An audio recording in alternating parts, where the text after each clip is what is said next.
The United Kingdom, France, and Germany, collectively known as the E3, have issued a final warning to Tehran.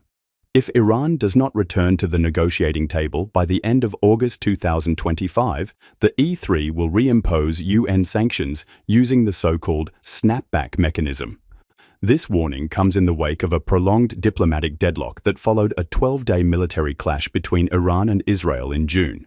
In that brief but intense conflict, Israeli and US airstrikes damaged key parts of Iran's nuclear infrastructure, escalating regional fears over a possible nuclear breakout. Since then, Iran has suspended cooperation with the International Atomic Energy Agency. The UN's nuclear watchdog has been unable to verify Iran's current enrichment levels, nor access its nuclear sites.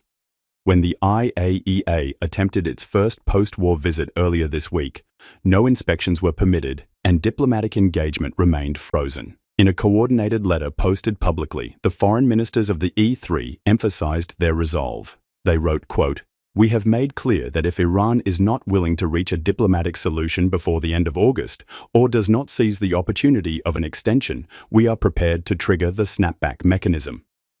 The mechanism in question, built into the 2015 Iran nuclear deal, allows any of the original signatories to unilaterally reimpose United Nations sanctions if Iran violates its commitments. Once triggered, these sanctions would take effect automatically, regardless of any vetoes from other permanent members of the Security Council. Iran's response has been both muted and menacing. While the government hasn't officially replied, former Foreign Minister and current MP Manucher Mottaki issued a stark warning. If the E3 proceeds at the United Nations, he said, Iran could quit the Nuclear Non-Proliferation Treaty within 24 hours. That treaty, known as the NPT, has been a cornerstone of global efforts to prevent the spread of nuclear weapons for over half a century. Mottaki said, quote, "We only need 24 hours to approve quitting the nuclear deal. That move would be seen as a dramatic escalation, potentially clearing Iran's path toward developing a nuclear weapon without international oversight."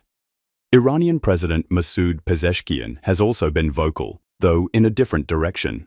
He recently lashed out at Israeli Prime Minister Benjamin Netanyahu, who posted a video message calling on the Iranian people to rise up against their government.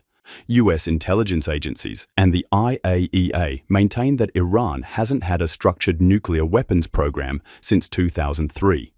However, Iran is now enriching uranium up to 60% purity, dangerously close to weapons-grade levels.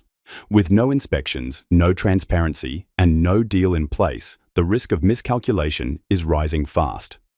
What's at stake here is more than just a nuclear deal. It's about regional stability, global non-proliferation norms, and the credibility of international diplomacy.